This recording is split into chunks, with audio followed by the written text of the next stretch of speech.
Nul, la divinité du vide et instigateur de l'annihilation cosmique, a subi la trahison de sa progéniture symbiote il y a des millénaires. Ils l'ont emprisonné afin de protéger leur propre existence après que la lumière ait empiété sur son royaume d'ombre. Ils ont forgé le Codex, une clé essentielle à sa libération. Son objectif actuel est de localiser le Codex. Après son évasion, il a l'intention d'anéantir toutes les planètes peuplées, d'exterminer les symbiotes et d'accorder aux Copé le privilège de la survie en récompense à ses fidèles. La scène se déplace vers la scène post-générique de Spider-Man, No Way Home, montrant Eddie Brock en conversation avec un barman lorsqu'un portail apparaît soudainement et l'emporte. Exaspéré par la prolifération des multivers, le symbiote déchaîna sa fureur. Je suis las de ces univers, j'aspire à un peu de divertissement. Plus tard, Eddie apprend par un reportage que le détective Patrick Mulligan, personnage du film précédent, a péri dans un accident tragique. Sentant ses options se réduire comme peau de chagrin, Eddie se sent perdu et à la dérive, incertain de la prochaine étape, jusqu'à ce qu'une idée jaillisse en lui. Un plan se précise, exploiter des secrets scandaleux sur le procureur de New York pour se faire disculper par chantage, une ambition de longue date pour Venom. C'est avec une grande excitation qu'ils se sont lancés dans leur voyage. Venom informe Eddie, pendant leur promenade, qu'ils sont désormais considérés comme des hors-la-loi, et que toute tentative de les arrêter se soldera par une force létale. À leur insu, chacun de leurs mouvements était scruté par des caméras de surveillance. Sentant une menace, Venom découvre une arène sombre et crasseuse remplie de chiens de combat en cage. Peu après, les propriétaires ont fait leur apparition, menaçant Eddie de graves conséquences pour son arrivée mal avisée. Avant toute violence, Eddie insiste sur l'importance de trouver des foyers pour les chiens, leur objectif principal. Par la suite, il se transforme en Venom et déchaîne une attaque brutale, maîtrisant rapidement les voyous. Finalement, ils tentent leur phrase fétiche « Nous sommes Venom », mais leur synchronisation est mauvaise, ce qui les amène à conclure qu'un entraînement supplémentaire est nécessaire. Après avoir dévoré les criminels, Venom remarque avec ironie qu'Eddie l'emmène toujours dans les meilleurs endroits. Un chien arrive en courant, démolissant les sandales d'Eddie et le forçant à marcher pieds nus. Alors qu'il s'éloigne, un monstre sainage appartenant à Nul commence à suivre Eddie discrètement. Le mystérieux observateur qui le suit désormais confirme sa position et ordonne à un subordonné d'alerter le général Strickland. De retour au bar, le barman remarqua un détail inhabituel, un minuscule fragment du symbiote restait sur le dessus de la table. Le général Strickland arrive, récupère l'échantillon, puis interroge le barman au sujet du client précédent. Visiblement troublé, le barman raconta que c'était un individu étrange qui marmonnait dans sa barbe et possédait des bras anormalement grands et difformes. Par la suite, on voit Payne observer les étoiles avec son frère jumeau. Un éclair soudain a tragiquement tué son frère. Il s'avère qu'il ne s'agissait que d'un rêve du docteur Payne, qui est brusquement réveillé par une nouvelle inquiétante. Le général Strickland est en route pour la zone 51 et elle est contrainte de l'accompagner. Nous observons l'arrivée du général à cet endroit énigmatique, lieu de sa rencontre tant attendue avec le docteur Payne.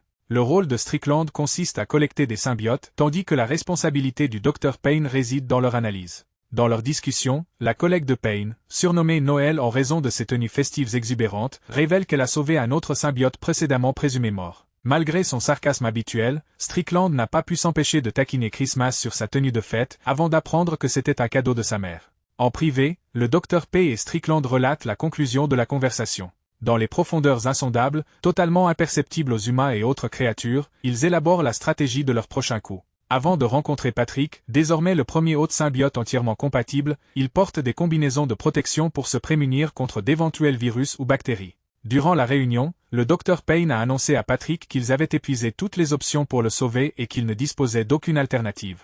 À ce moment-là, soudain, le symbiote, qui cohabitait avec Patrick, intervint, conseillant avec assistance qu'ils partent. Il détaille l'existence de prédateurs cosmiques qui chassent les symbiotes, ne laissant que destruction sur leur passage. Un océan colossal et abyssal s'étendant à travers le cosmos est dévoilé par le symbiote, dépassant leurs attentes les plus terrifiantes. Alors que nous entendons cela, nous sommes témoins de Nul, le dieu du vide, qui éclate d'un rire maniaque tout en détruisant son environnement. La narration se déplace dans un avion en direction de New York. Venom informe Eddie qu'il s'embarque dans un voyage pour l'innocenter et atteindre une tranquillité durable. Cependant, un grave danger a surgi. Un copage, ayant suivi l'intégralité de la transformation de Venom, est désormais à bord de l'appareil. La bataille qui s'ensuit, bien que brève, est d'une ampleur épique. Venom projette la créature dans la turbine de l'avion, l'anéantissant complètement. Suite à leur triomphe, un Venom grave exprime ses regrets à Eddie, clarifiant la nécessité de son départ pour la propre sécurité d'Eddie.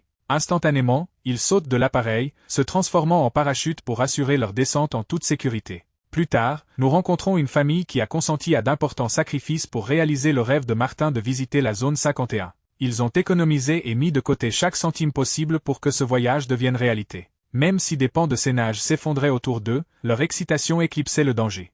Toujours furieux, Eddie exige des réponses de Venom concernant la créature mystérieuse. Venom révèle avoir affronté Accopage, un chasseur de symbiotes, et son arrivée annonce l'imminence de l'arrivée d'autres. Venom révèle de nouveaux aspects de ses origines. Trahi par ses propres créations, Null, le progéniteur des symbiotes, a donné naissance à ces créatures alors qu'il était emprisonné dans une cellule de sommeil éternel.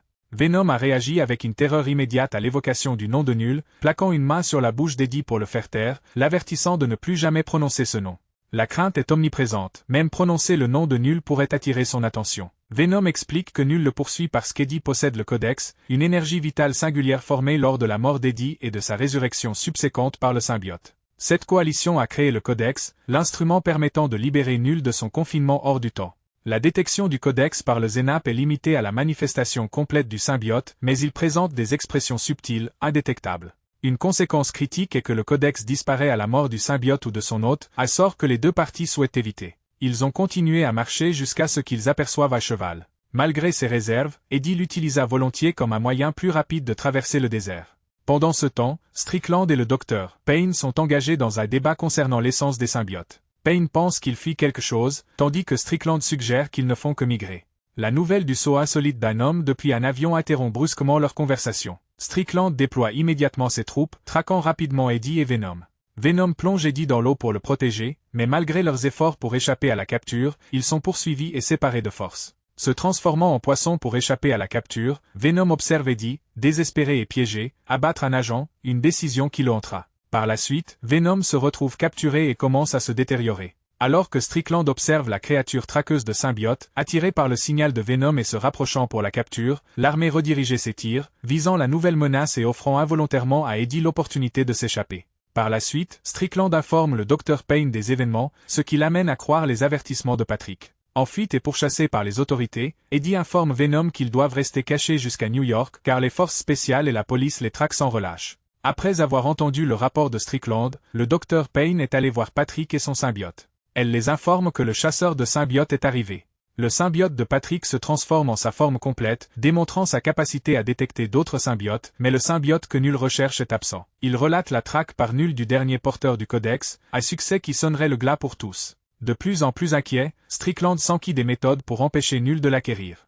Le symbiote répond qu'il en est incapable, compte tenu de son immense pouvoir et de sa préexistence à l'univers lui-même.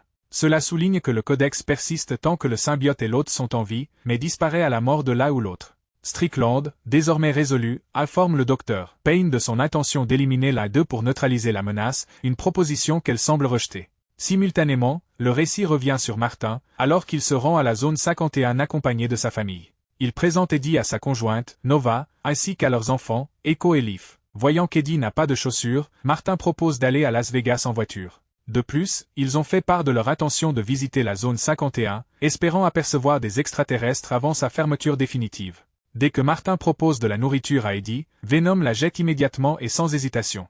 Par la suite, le groupe retourne au véhicule pour reprendre son voyage. Captivé par l'harmonie musicale de la famille, Venom implore Eddie de participer tandis que Martin joue de la guitare pendant que sa femme et ses enfants chantent. Eddie hésite tandis que Venom, témoin de la joie familiale, se remémore avec nostalgie. D'une voix feutrée, il se confie à Eddie, se demandant s'il n'aurait pas trouvé un plus grand contentement dans une existence plus simple et plus tranquille. Plus tard ce soir-là, le plus jeune fils de Martin a donné une barre chocolatée à Eddie et a avoué, d'une voix tremblante, être terrifié par les rencontres extraterrestres. Tentant de le consoler, Eddie affirma que les extraterrestres n'existaient pas. En entendant cela, Venom assure à Eddie qu'il a fait le bon choix, remarquant qu'Eddie aurait été un excellent père s'il avait eu des enfants. Venom contemple leur progression commune, tout en reconnaissant qu'un long chemin reste à parcourir. Après un long trajet, ils arrivèrent à Las Vegas, et Eddie fut immédiatement détecté par les caméras de surveillance. Avant de se séparer, Martin, reconnaissant pour les moments partagés, offre à Eddie de l'argent et une paire de sandales. Pour prolonger leur escapade, Eddie propose avec désinvolture un vol de voiture, mais Venom, toujours pragmatique, suggère plutôt de tenter leur chance au casino pour amasser une fortune. Ravi de joie, Venom dévore le chocolat tout en discutant de sa grande ambition, une visite à la Statue de la Liberté. Leur apparence négligée leur a valu un refus d'entrée à leur arrivée au casino. Venom neutralise rapidement le garde à l'entrée. À l'intérieur, Venom observait un homme complètement ivre en train de se soulager en public, totalement inconscient de son environnement. L'homme, ivre, urine sur les pieds d'Eddie, déclenchant la fureur de Venom. Venom l'immobilise et subtilise ses vêtements, leur offrant une entrée remarquée et stylée dans le club.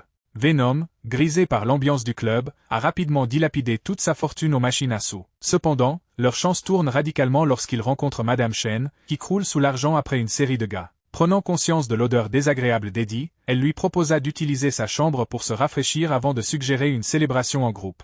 Une fois qu'Eddie a rangé et s'est changé, il se prépare à partir, mais Madame Chen insiste pour qu'il reste une dernière danse, une offre qu'Eddie refuse. Cependant, Eddie refuse la danse. Fou de joie, le symbiote prend possession d'Eddie et se lance dans une danse endiablée avec Madame Chen, sans se douter qu'un chasseur de symbiotes les observe en secret. Venom et Madame Chen apprécient leur danse jusqu'à ce que le chasseur de symbiotes s'approche d'une manière inconfortable. Pour éviter d'être détecté, Venom se réintègre rapidement à Eddie. Eddie insiste auprès de Madame Chen pour qu'elle reste calme pendant que le chasseur se retire. Des agents infiltrés de la zone 51 ont fait une descente dans la boîte de nuit et ont appréhendé Eddie. Simultanément, la famille de Martin arrive à la zone 51 et décide de s'y infiltrer, animée par son aspiration de longue date à enquêter sur l'installation.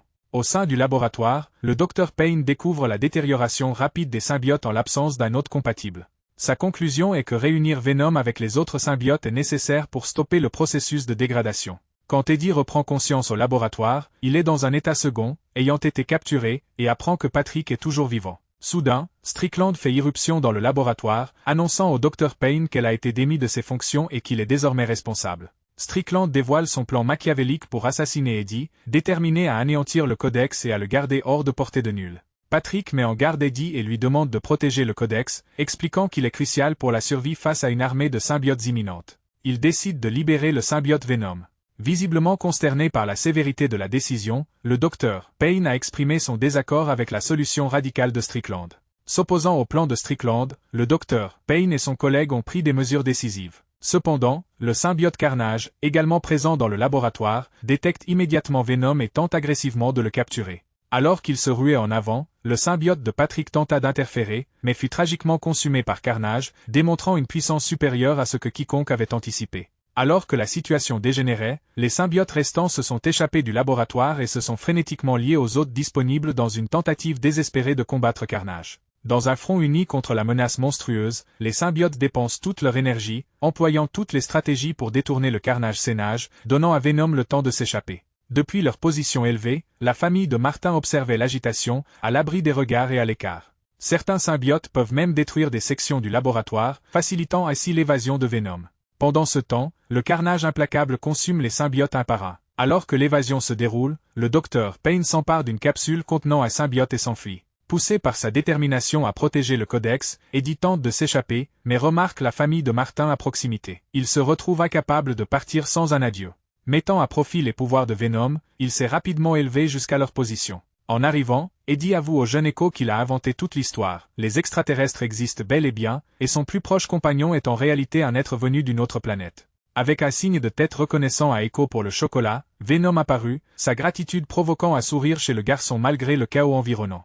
Alors que la bataille fait rage, le général Strickland, dans une tentative désespérée d'arrêter les symbiotes, tire un coup, déclenchant une explosion massive. L'effondrement catastrophique d'une section du laboratoire met la famille de Martin en grand danger. Plongeant vers l'enfer, l'espoir s'amenuise, mais Venom, fusionné à eux, s'accroche à la vie avec défi. Il plonge dans l'eau pour les secourir. Motivés par les actions courageuses de Venom, les symbiotes restants sont intervenus avec altruisme. La victoire apparente des symbiotes contre Carnage fut de courte durée, car il s'est rapidement régénéré, reprenant sa forme initiale indemne. Le Dr Payne, sans hésitation, a écrasé la créature avec sa voiture. Elle demande à tout le monde de monter dans le véhicule. Le bruit servait de signal. Contactez Nul et demandez des renforts immédiats. Une faille déchire la réalité, reliant le néant à la Terre et déversant les renforts de Nul. Leur mission est sans équivoque, capturer Venom et sécuriser les codecs. Conscient d'un danger imminent, Eddie comprend qu'il faut agir. Comprenant que les symbiotes ne sont pas les véritables ennemis, le général Strickland s'engage à aider Eddie en lui expliquant une stratégie. Il deviendra Venom pour créer une diversion et attirer les chasseurs de symbiotes. Pendant ce temps, un assaut aérien coordonné utilisant des hélicoptères ciblera à la fois le bosquet et les monstres de Nul, représentant une ultime tentative désespérée pour faire basculer la bataille imminente en notre faveur. Même unis au combat, les symbiotes se révèlent incapables de résister à l'assaut des chasseurs de symbiotes et sont progressivement consumés. Alors que la bataille faisait rage, un chasseur a pris en embuscade un soldat des rangs de Strickland. Strickland, incapable de rester les bras croisés alors que son camarade était en train d'être décimé, chargea sur le champ de bataille pour lui prêter assistance. Dans un acte désespéré, il tire sur la créature, espérant sauver son soldat, mais c'est Strickland qui est grièvement blessé. Venom libère toute sa puissance pour protéger la population et vaincre le monstre. Sans hésitation, le chasseur libère Strickland puis s'attaque à Eddie, le maîtrisant. Alors qu'Eddie est confronté à une mort certaine, l'arrivée opportune de Martina le sauve en blessant le chasseur par balle. Par conséquent, Eddie est gravement blessé. Malgré son état affaibli, Venom, déterminé à sauver Eddie, le hisse à bord d'un hélicoptère. Venom admet que la puissance des xénophages dépasse de loin leurs attentes et que d'autres arrivées sont imminentes.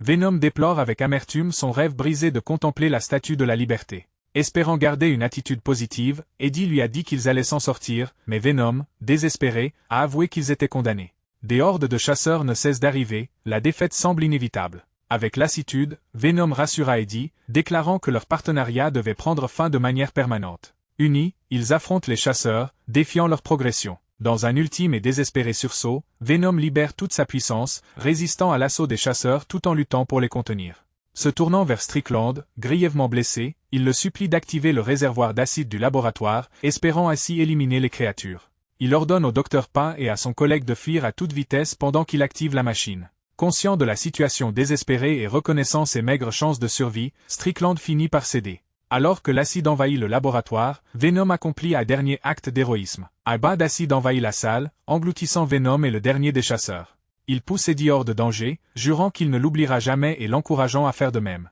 Avec sa dernière once de force, Venom conjure une barrière protectrice de débris pour protéger Eddie de l'acide, tandis qu'Eddie, le cœur brisé, fait ses adieux à Venom. Sentant la mort approcher, Strickland activa un détonateur dissimulé, déclenchant une explosion dévastatrice qui ravagea le paysage. Le sacrifice ultime de Strickland assure l'anéantissement des chasseurs, stoppant leur potentiel de destruction future. Le Dr Payne et son collègue continuent de fuir pour sauver leur vie.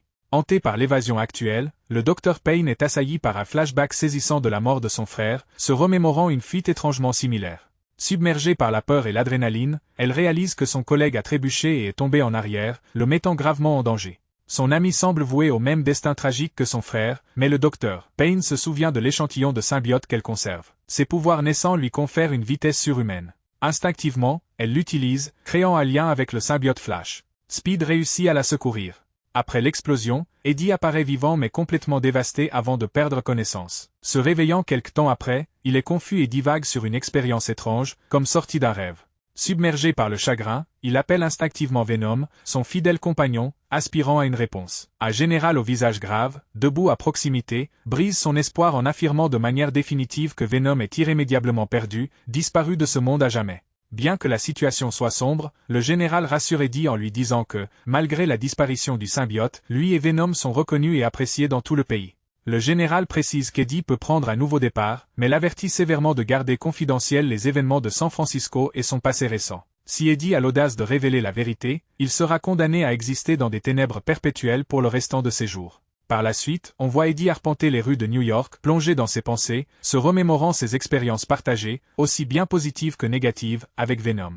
Une vague de nostalgie et de tristesse l'envahit tandis qu'il se remémore chaque aventure et tous les défis qu'ils ont affrontés ensemble. Enfin, il arriva à la Statue de la Liberté, un spectacle que Venom avait imaginé depuis des années. Le visage marqué par le chagrin, Eddie lève les yeux vers la statue et jure, d'une voix étranglée, qu'il se souviendra toujours de son meilleur ami.